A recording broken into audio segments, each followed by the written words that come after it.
चलिए 15 नंबर की इवेंट की बात करते हैं, 15वें नंबर की घटना की बात करते हैं।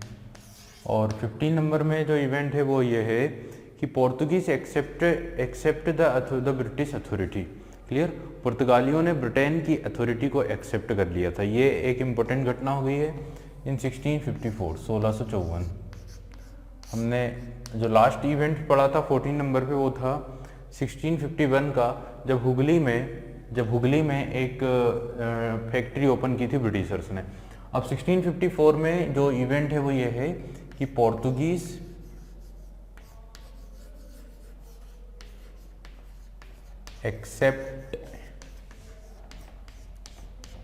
accepted the British authority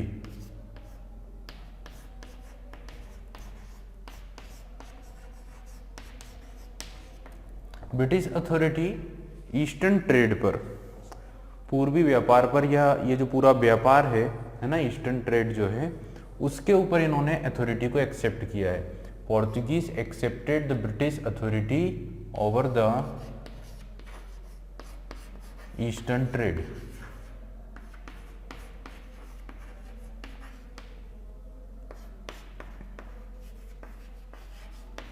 clear, तो पूर्वी व्यापार पर ब्रिटेन की अथॉरिटी को एक्सेप्ट कर लिया है किसने? पुर्तगालियों ने। ठीक है, नेक्स्ट। और अब आता है 16 नंबर पे एक मोस्ट इंपॉर्टेंट इवेंट जो है 1661 का। और ये तो आप लोगों को पता ही है कि 1661 में क्या इंपॉर्टेंट इवेंट हुआ था। अब देखिए पुर्तगालियों के साथ अच्छे संबंध बनने लग गए हैं, है ना। 61 में ये सब कुछ हुआ और 54 में ये हुआ, है ना। तो यहाँ पे फ्रेंडली बन चुके थे। अब 61 में वैवाहिक संबंध, मैट्रिमोनियल रिलेशनशिप डेवलप हुए दोनों के बीच में 61 में। और इसको करने के पीछे एक कारण ये भी था कि पुर्तगालियों की मजबूरी भी थी। पुर्तगाली यहाँ पे अब अपने फ्रेंड चाह रहे थे, एक अच्छे संबंध और शांतिपूर्ण संबंध चाह रहे थे, क्योंकि उसका कारण ये है कि अब वो उतने स्ट्रॉन्ग नहीं है जितने किसी जमाने में वो हुआ करते थे 15-16 सेंचुरी में। 15वीं और 16वीं शताब्दी में इनका जो तूती बोलती थी पूरे समुद्री क्षेत्र पर, है ना, पूरे रास्ते पर, वो अब खत्म हो चुकी है। अब उतनी पावर इनकी नेवी में बची नहीं है, उतना स्ट्रॉन्ग इनका अब सिस्टम नहीं बचा है, क्योंकि इंटरनली ये वीक हो गए हैं। और सबसे बड़ी बात ये थी कि ये लोग फोकस थे ब्राजील के ऊपर, स्पेन के साथ मिलकर। तो स्पेन भी डूबता गया और पुर्तगाल भी उसके साथ साथ डूबता गया। तो यहाँ पे इन्होंने ज़्यादा फोकस नहीं लगाया है। और अब उनके एक दुश्मन डच भी थे, तो डचों से निपटने के लिए या डचों को एक तरफ रखने के लिए उन्होंने ब्रिटिशर्स के साथ क्या कर लिया है, अच्छे रिलेशनशिप बनाना शुरू कर दिया। ठीक है, तो इन 1661 में क्या हुआ है कि पोर्तुगीज ने क्या किया है, अपनी जो मुंबई वाला जो टेरिटरी थी, जो मुंबई क्षेत्र था, वो गिफ्ट कर दिया था जो प्रिंस थे ब्रिटेन के, जिनका नाम था चार्ल्स सेकेंड। तो जो प्रिंस थे ब्रिटेन के, उन्हें दे दिया गया था मुंबई। ठीक है, यहाँ पे मैं लिख देता हूँ, Portuguese gives emperor Charles second of Britain to Mumbai. इन्होंने मुंबई गिफ्ट कर दिया था। ठीक है, मुंबई वॉज गिफ्टेड। ठीक है, मुंबई को गिफ्ट कर दिया गया है, मुंबई को एज अ गिफ्ट दे दिया गया है। किसे दे दिया गया है? चार्ल्स द्वितीय। ठीक है, चार्ल्स सेकेंड को, जो ब्रिटेन के प्रिंस थे ना, ब्रिटेन के प्रिंस थे ये चार्ल्स सेकेंड। इनका विवाह हुआ था कैथरीन के साथ, जो राजकुमारी थी कहाँ की? पुर्तगाल की। उन्हें दे दिया था विवाह में दहेज के रूप में। ठीक है, और फिर इन्होंने क्या किया कि इन्होंने क्या किया है, वो इवेंट हम बात करते हैं। तो उसके लिए फिर आपको यहाँ पे आना पड़ेगा, और आना पड़ेगा 1668 में। 1668 में अब ये चार्ल्स सेकेंड इस मुंबई का क्या करेंगे? आप लोग खुद सोचिए, वो तो राजा महाराजा हैं और वो कहाँ रह रहे हैं? वो ब्रिटेन में रह रहे हैं। अब वो मुंबई आएंगे क्या संभालने के लिए, अच्छा मुंबई देखने के लिए, घूमने फिरने के लिए, शासन करने के लिए? एब्सोल्युटली नहीं आएंगे, क्योंकि उन्हें क्या मतलब है मुंबई से? वो लोग तो ब्रिटेन में रह रहे हैं, है ना। यहाँ पे कौन है? यहाँ पे ईस्ट इंडिया कंपनी। अगर उनकी तरफ से बात की जाए तो उनके लोग जो हैं, ब्रिटेन के जो लोग हैं इंडिया में, वो ईस्ट इंडिया कंपनी के रूप में।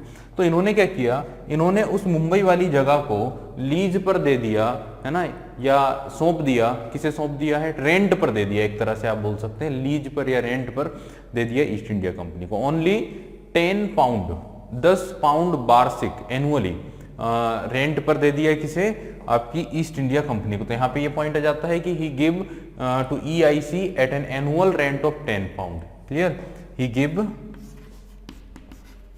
मुंबई टू EIC, है ना, एनुअल कितना रेंट होगा, 10 पाउंड। 10 पाउंड एनुअली खर्चे पर दे दिया गया था, एक साल में 10 पाउंड दो और पूरा मुंबई संभालो, किसे, EIC, ईस्ट इंडिया कंपनी। ठीक है, 18 नंबर की घटना के ऊपर चलते हैं, इवेंट के ऊपर चलते हैं, और यहाँ पे आ जाते हैं हम 1667 में एक इवेंट हुआ था, जो यहाँ पे हमने छोड़ दिया 1668 पे आ गए, एक साथ चल रहा था इसलिए। 1667 में क्या हुआ कि इंडोनेशिया के कुछ क्षेत्रों पर जो अथॉरिटी थी ब्रिटिशर्स की, ईस्ट इंडिया कंपनी की, उन्होंने उस अथॉरिटी को छोड़ दिया, वो लोग वहां से निकलकर इंडिया आ गए। और इंडिया के कुछ क्षेत्रों पर जहां पर कंट्रोल था डचों का, डचों ने उन क्षेत्रों को छोड़कर वो कहां चले गए, इंडोनेशिया चले गए। और आप लोगों को पहले ही बताया है, डचों का ज्यादा फोकस इंडोनेशिया पर था, और ब्रिटिशर्स ने भी फोकस शुरू में इंडोनेशिया पर किया था, पर बाद में उनका फोकस इंडिया पर हो गया था। तो दोनों ने यहाँ पे आपसी सूझबूझ से ये फैसला लिया कि ब्रिटिशर्स इंडिया में रह रहे हैं, इंडिया में रहे, हमारी जो टेरिटरीज थी या जहाँ पर डच थे, वो डच वहाँ से निकलकर इंडोनेशिया चले गए, और इंडोनेशिया के अगर कुछ क्षेत्रों पर ब्रिटिशर्स थे तो वहाँ से निकलकर कहाँ आ गए हैं, इंडिया आ गए। तो इन दोनों के बीच में ये एक प्रकार की सूझबूझ हुई है, एक प्रकार का समझौता हुआ है डचों और ब्रिटिशर्स के बीच में, है ना। तो यहाँ पे बट है ना, कुछ पूरी तरह से डच नहीं निकले थे, पूरी तरह से डचों ने इंडिया को नहीं छोड़ा था, वो फिर भी इंडिया में थे।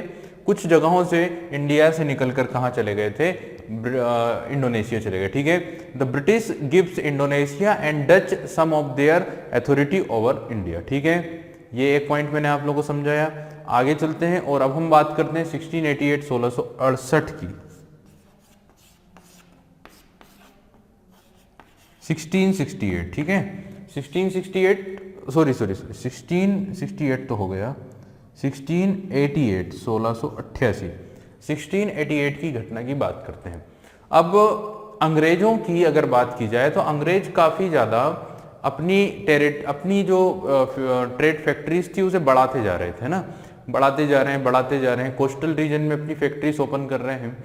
जितने भी इंडिया का हम बात करें, वेस्ट से लेके पूरे ईस्टल वाला जो कोस्टल रीजन था, वहां तक इन्होंने अपने ट्रेड सेंटर्स ओपन किए थे।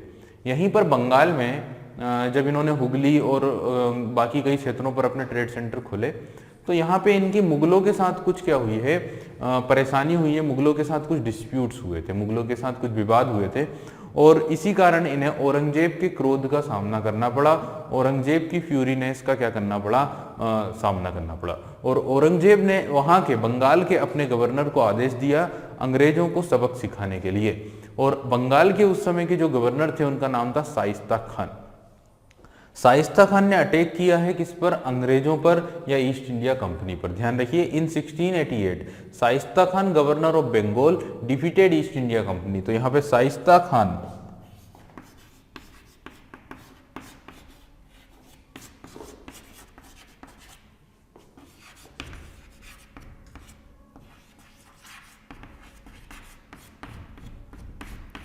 शाइस्ता खान की बात की जाए तो रिश्ते में ये मामा लगता था औरंगजेब का। ठीक है, औरंगजेब का क्या था, मामा था, और काफी योग्य व्यक्ति माना जाता था। मुगल अधिकारियों में, मुगल सेनापतियों में शाइस्ता खान का काफी रेस्पेक्ट थी, काफी उसका नाम था। लेकिन आप सभी को पता होगा कि शाइस्ता खान को ही भेजा गया था छत्रपति शिवाजी महाराज के पावर को रोकने के लिए, उनके एक्सपांसन को, उनकी अथॉरिटी को कम करने के लिए, उन्हें कंट्रोल करने के लिए किसे भेजा था, शाइस्ता खान को। ठीक है, बट शाइस्ता खान क्या हो गया था, अनसक्सेस हो गया था, असफल हो गया था।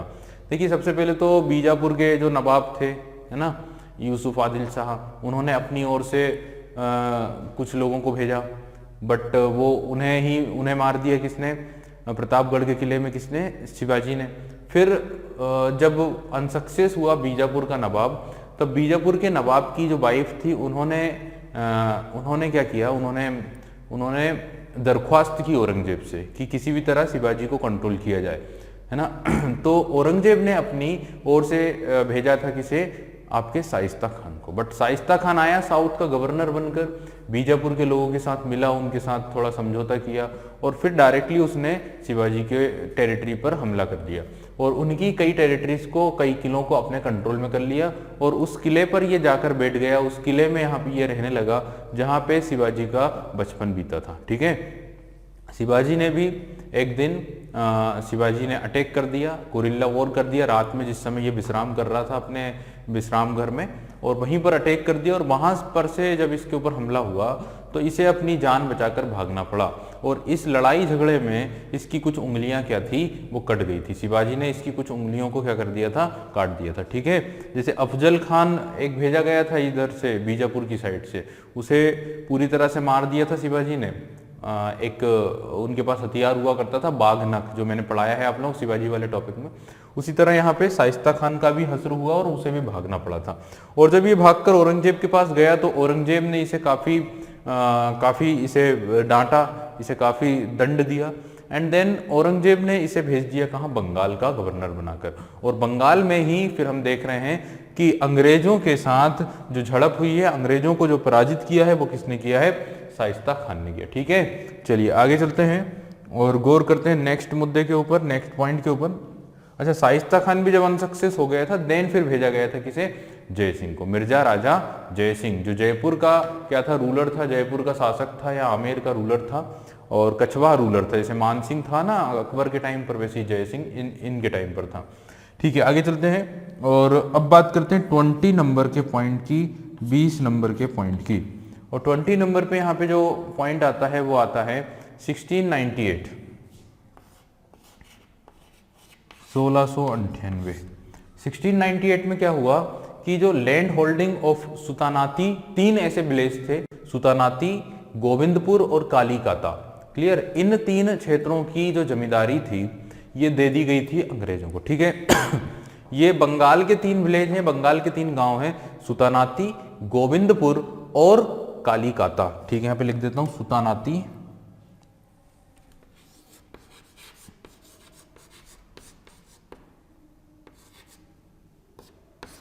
गोविंदपुर एंड कालीकाता।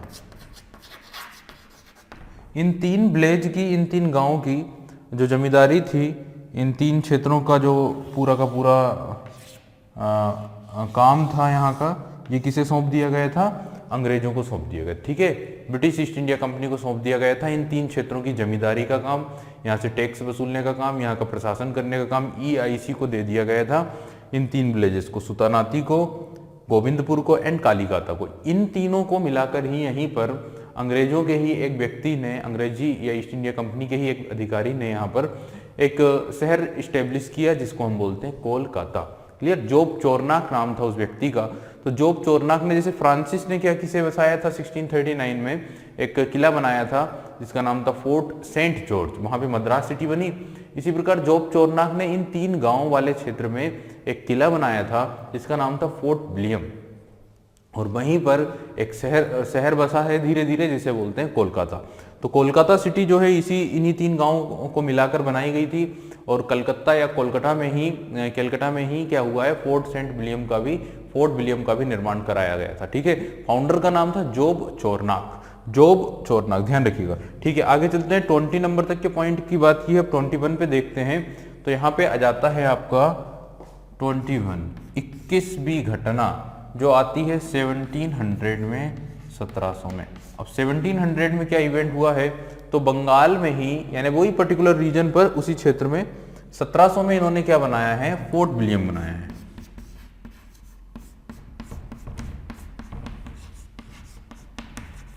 फोर्ट विलियम, ठीक है, फोर्ट विलियम का फाउंडेशन किया है, फोर्ट विलियम का कंस्ट्रक्शन शुरू कर दिया है, फोर्ट विलियम बना लिए है। ठीक है, बंगाल में कलकत्ता में ही कौन सा किला बनाया, फोर्ट विलियम। बाद में आप लोग पता है फोर्ट विलियम को लेकर ही युद्ध होगा।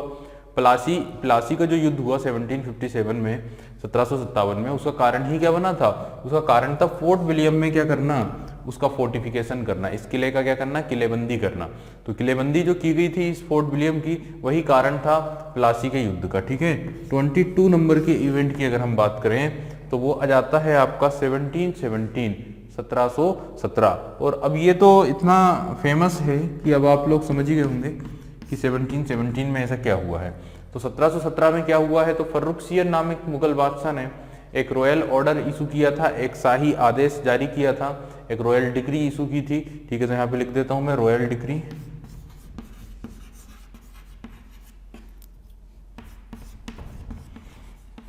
रॉयल डिक्री, ठीक है, शाही फरमान, किसके द्वारा, बाई मुगल इंपीरियर फर्रुखसियर।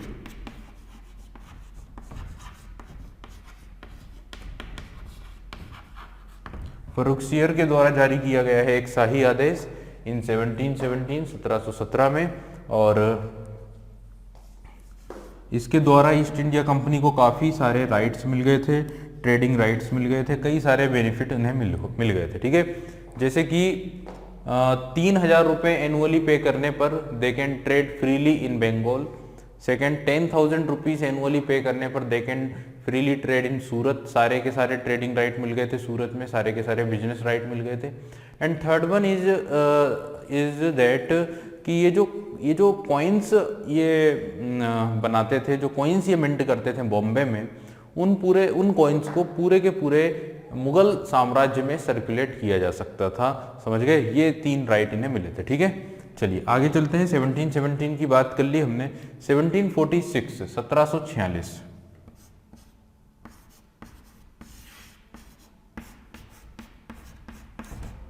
और 1746 में हुआ है फर्स्ट कार्नेटिक वॉर।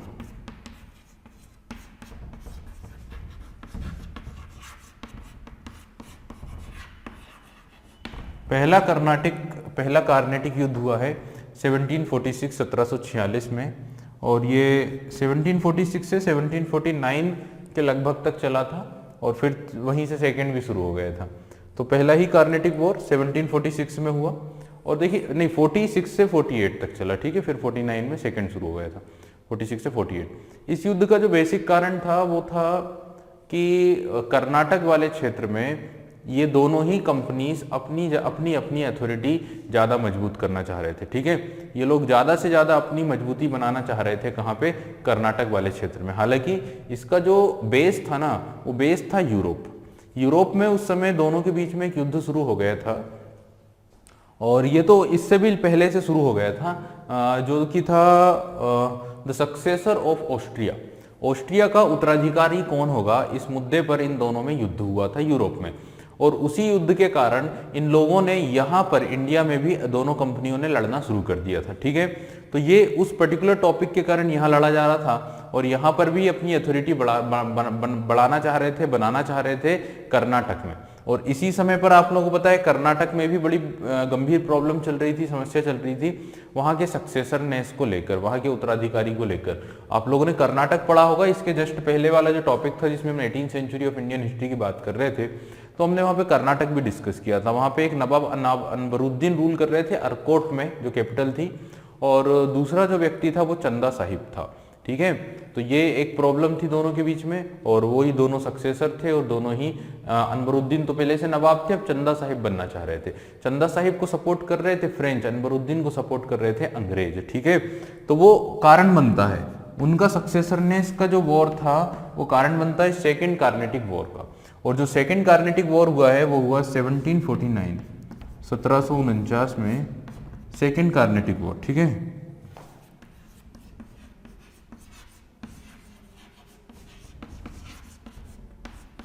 और ये आप लोग सभी जानते हैं क्योंकि मैंने पढ़ाया है आप लोगों को। इसके पहले लेक्चर 2 में हमने 2 चीजें पढ़ी थी। एक हमने पढ़ा था हैदराबाद, उसके बाद पढ़ा था हैदराबाद के जस्ट बाद हमने कर्नाटक।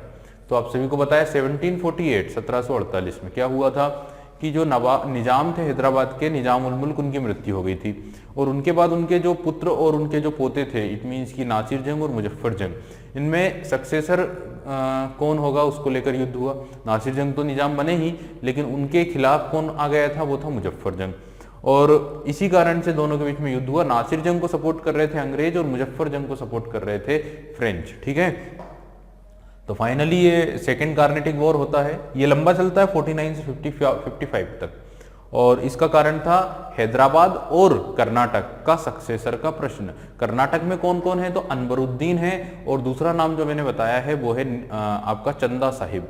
अनवरुद्दीन जो पहले से निजाम थे, और चंदा साहिब, ठीक है, जो नवाब बनना चाह रहे थे कर्नाटक के। ठीक है, ये बात क्लियर हो गई आप लोगों को। और इसमें इनिशियली सक्सेस फ्रेंच लोगों को मिली थी। इनिशियली सक्सेस किसे मिली थी, फ्रेंच को। लेकिन बाद में जब क्लाइव आता है अंग्रेजों की ओर से इसको संभालने के लिए, तो जो योग्य व्यक्ति होता है क्लाइव, और वो धीरे धीरे अपनी जो हार थी उसे जीतता जाता है। और वहीं जो फ्रेंच थे, उनका जो योग्य व्यक्ति था जिसका नाम था डुप्ले, उसे फ्रेंच गवर्नमेंट वापस से बुला लेती है ना, फ्रांस वापस बुला लेती है, क्योंकि उसी के कारण ये सब युद्ध में पड़ जाते हैं फ्रांस के लोग अंग्रेजों के साथ। तो उसे तो वापस बुला लिया जाता है और यहाँ पे योग्य व्यक्ति आ जाता है, और धीरे धीरे फ्रांसीसियों को हराकर ये अपनी सारी चीजें कर लेते हैं, और अपने अपने लोगों को अपॉइंट कर देते हैं कर्नाटक में भी और हैदराबाद में भी। ठीक है, चलिए, तो 1749 सेकेंड कार्नेटिक वॉर हुआ, 49 से 55 तक चला। और फिर हम बात करते हैं 25 नंबर के इवेंट की, 25 नंबर की घटना की। और 25 नंबर पे जो इवेंट आ जाता है वो आ जाता है आपका 1757। और ये तो अब बोलने की जरूरत ही नहीं है, आप लोग खुद ही जानते हैं, क्योंकि हम बंगाल पढ़ चुके हैं, हम बंगाल पढ़ चुके हैं। और absolutely we already discuss about the Bengal. And जब हम बंगाल की हिस्ट्री को डिस्कस कर रहे थे, है ना, यही लेक्चर 2 में सब, क्योंकि हमने 6 टॉपिक पढ़े हैं लेक्चर 2 में। सबसे पहले मराठा साम्राज्य, then Sikh religion and Sikh empire, and then third number पे हमने बात की सक्सेसर स्टेट्स में, तो पहला बंगाल ही था। सेकेंड हमने बात करी थी अवध की, फिर हमने बात करी थी थर्ड नंबर पे हैदराबाद की, और फिर कर्नाटक की। तो आप सभी को पता है कि बंगाल में मुर्शिद कुली खान, फिर आपके जो कुछ रूलर्स आए, सरफराज खान, और फिर आते हैं अलीवर्दी खान, फिर अलीवर्दी खान के बाद सिराजुद्दौला, मीर जाफर, मीर कासिम, फिर मीर जाफर, है ना, फिर मीर जाफर का पुत्र नजमुद्दौला, ऐसा कुछ नाम था उसका। तो ये 1757 में क्या हुआ था, सिराजुद्दौला और अंग्रेजों के बीच में बैटल ऑफ प्लासी। तो यहाँ पे आ जाता है बैटल ऑफ प्लासी।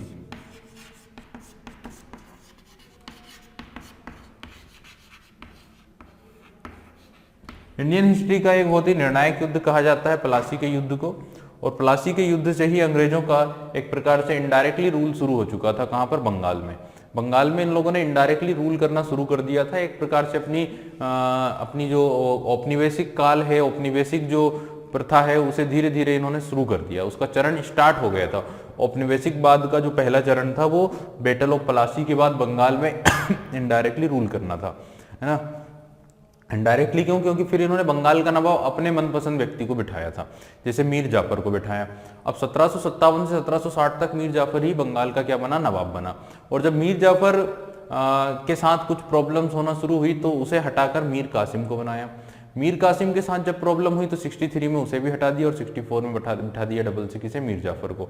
ठीक है, तो इस तरह से बंगाल की पॉलिटिक्स पर, बंगाल के एडमिनिस्ट्रेशन पर पूरा कंट्रोल किसने कर लिया, अंग्रेजों ने कर लिया। और जब 64 में बक्सर का युद्ध जीत गए और उसके बाद जब ट्रीटियां हुई, जिसमें हम बोलते हैं इलाहाबाद की संधि प्रथम, इलाहाबाद की संधि द्वितीय, पहली मुगल बादशाह के साथ, दूसरी अवध के नवाब शुजाउद्दौला के साथ। खैर वो तो उधर की बात हो जाती है नॉर्थ इंडिया में, लेकिन इधर बंगाल की बात करें तो यहाँ पर इन्होंने लेकर आ गए थे dual system, dual administrative system, यानी द्वैध शासन प्रणाली।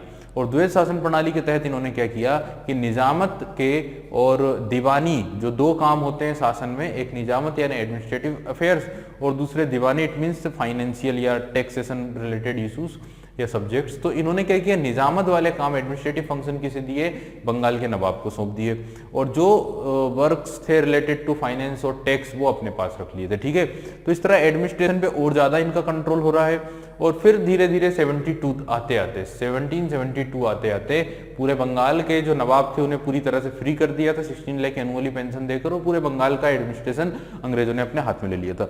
इस तरह से 57 का प्लासी का युद्ध काफी निर्णायक साबित होता है। और 26 नंबर के इवेंट पर आते हैं तो यहाँ पे आ जाता है आपका 63 के बाद आप सभी को पता है, फिर है थर्ड कार्नेटिक वॉर। और थर्ड कार्नेटिक वॉर होता है 1763 1663। प्लासी में इतनी हिम्मत इसलिए कर पाए थे क्योंकि कार्नेटिक वॉर्स में फ्रांसीसियों को पराजित कर दिया था। ठीक है, कार्नेटिक वॉर्स में किसे पराजित कर दिया था, फ्रांसीसियों को। तो इनके जो हौसले थे वो बुलंदियों पर थे। और यहीं पर इन्हें पता भी चला था, हल्का हल्का से इन्होंने टॉ भी ले ली थी कि इंडियंस जो सोल्जर्स हैं, इंडियंस जो फोर्सेस हैं, उसमें कितनी ताकत है या उसमें कितना उनमें कितना जज्बा है, उनमें कितनी टैक्टिक्स है, उनके पास कैसे वॉर वेपन्स हैं, है ना। ये सारी चीज़ों की ना लगभग इन्हें इंफॉर्मेशन मिल चुकी थी और सबसे ये एक खास बात हो जाती है, ठीक है। और इसी कारण इन्होंने प्लासी के युद्ध में भी हिम्मत दिखाई है, प्लासी का युद्ध लड़ा। हालांकि उतना नहीं हम बोल सकते, क्योंकि प्लासी का जो युद्ध था, it was not a real battle, it is only a story of conspiracy. ये सिर्फ और सिर्फ षड्यंत्र की एक कहानी थी, क्योंकि युद्ध तो हुआ ही नहीं था ना। वहां पे तो सारे के सारे जो सेनापति थे उन्हें क्या कर लिया था, उन्हें तो अपनी ओर मिला लिया था लालच देकर। तो it was not a real battle, it is only a story of conspiracy. Actual जो हमें अंग्रेजों की वॉर की जो स्किल है वो हमें देखने को मिलती है 64 में during the battle of Buxar. वहां इन्होंने हिम्मत करी और बड़ी सी सेना के सामने कुछ हजार सैनिकों ने जो है उन्हें धूल चटा दी। That was the battle of Buxar. और ये करने की हिम्मत इन्हें मिली थी क्योंकि यहाँ पे चीजों को देख चुके थे, समझ चुके थे। लेकिन इससे भी बड़ी चीज इनको प्रॉफिट जो देकर गई वो था 1761 का बैटल ऑफ पानीपत थर्ड, तीसरा पानीपत का युद्ध, जहां पे इन्हें नॉर्थ इंडिया या उत्तर भारत या इंडियंस की जो वॉर थी की जो टेक्निक्स थी वो थोड़ी सी पता चली थी और फिर इन्होंने युद्ध किया था, अटैक किया था, ठीक है। तो 1763 की बात कर रहे हैं। यहां पे क्या हुआ है, यहां पे हुई है ट्रीटी ऑफ पेरिस, क्लियर। लेकिन उसके पहले ना एक चीज और छूट गई है। एक चीज जो छूटी है वो क्या है, 63 में आने से पहले हमने क्योंकि सेकंड की बात करी तो थर्ड भी होना चाहिए। और 1758 में हुआ था थर्ड कार्नेटिक वॉर।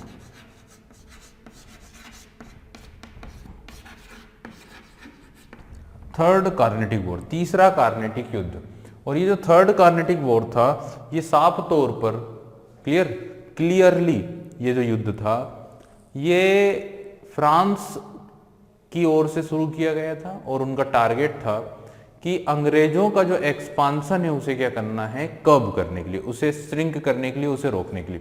अंग्रेजों के प्रभुत्व को कंट्रोल करने के लिए ये युद्ध हुआ था। 58 से 63 तक चला था, ठीक है।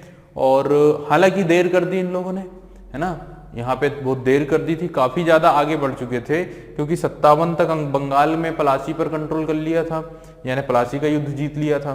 तो बंगाल में कई अथॉरिटी बन गई थी। तब जाकर फ्रांस के लोगों ने, फ्रांसी गवर्नमेंट ने एक योग्य व्यक्ति को भेजा था एक बड़ा सा दल लेकर और उसने मद्रास पर घेराबंदी की।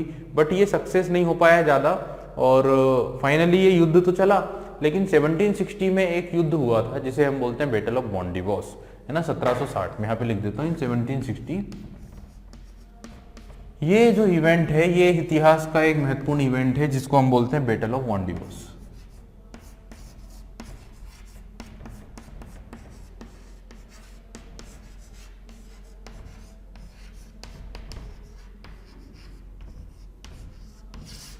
बैटल ऑफ बॉन्डिवोस में फ्रांसीसियों को बुरी तरह पराजित कर दिया था। ये इसी थर्ड बैटल की कड़ी में ही शामिल है। तीसरे युद्ध की ही एक घटना है 1760 की बैटल ऑफ बॉन्डिवोस। पांडिचेरी से कुछ दूरी पर आती है ये जगह बॉन्डिवोस की। वहां पर दोनों के बीच में भीषण युद्ध हुआ था जिसमें अंग्रेजों ने बुरी तरह हरा दिया था फ्रांसीसी को। और उसके बाद ही फ्रांसीसियों का इंडिया में जो वर्चस्व था वो लगभग खत्म हो गया था। कुछ स्थानों पर ही बचे थे और वो स्थान भी अंग्रेजों ने ही उन्हें बोल दिए थे कि आपने ही इन्हें स्टेब्लिश किया तो आप ही वहां पे ट्रेड करिए, लाइक पौंडीचेरी। अब एक बात ध्यान रखना कि यूरोप में तो युद्ध चल ही रहा था, वो कंटिन्यू चला और यूरोप में युद्ध चला है 63 तक, इसलिए एक ट्रीटी हुई 63 में और उसके बाद फिर दोनों के बीच में शांति बन गई थी, है ना। और ये थर्ड बैटल पूरी तरह खत्म हो गया था। That was 1763, 1763। यहाँ पे आ जाता है Paris of treaty, treaty of Paris. Treaty of Paris, Paris की संधि। ट्रीटी ऑफ पेरिस हुई है 1763 में एंड देन फाइनली इनके बीच में पीस स्टेब्लिश हो गई है, शांति स्थापित हो गई है वहां पर भी और यहाँ पर भी, ठीक है, यूरोप में भी और इंडिया में भी। और इस तरह थर्ड कार्नेटिक वॉर फाइनली खत्म हुआ। हालांकि खत्म तो यहीं हो चुका था 1760 में। और फ्रांसीसियों का इंडिया से कंट्रोल खत्म हो गया है, जिस तरह पुर्तगालियों को कंट्रोल कर लिया था। और डचों की अगर बात करें तो यहाँ पे मैंने शायद लिखा नहीं है डचों वाला काम, तो डचों की अगर हम बात करें तो एक इवेंट यहाँ पे छूटा है और वो आता है 1759 का, है ना। तो यहाँ पे लिख देता हूँ 1759। हालांकि आप लोग जानते ही हैं क्योंकि कई बार मैं आप लोगों को बता भी चुका हूँ। 1759 में क्या हुआ है, तो यहाँ पे हुआ बैटल ऑफ बेदरा।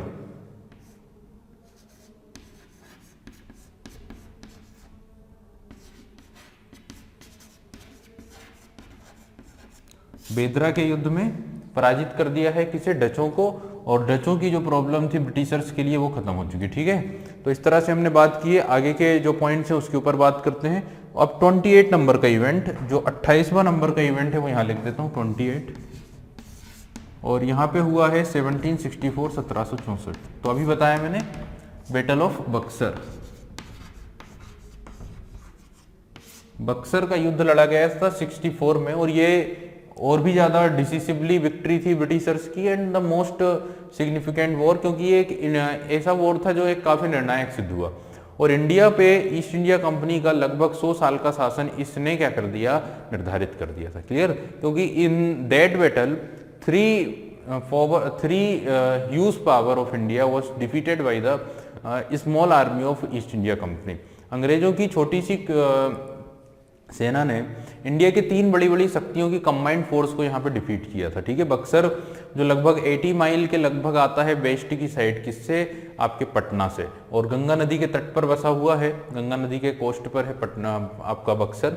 वहाँ कंबाइंड फोर्स थी किस किस की, एक मुगल बादशाह थे जिनका नाम था शाह आलम सेकेंड, ठीक है, और वो अवध में ही थे उस समय पर।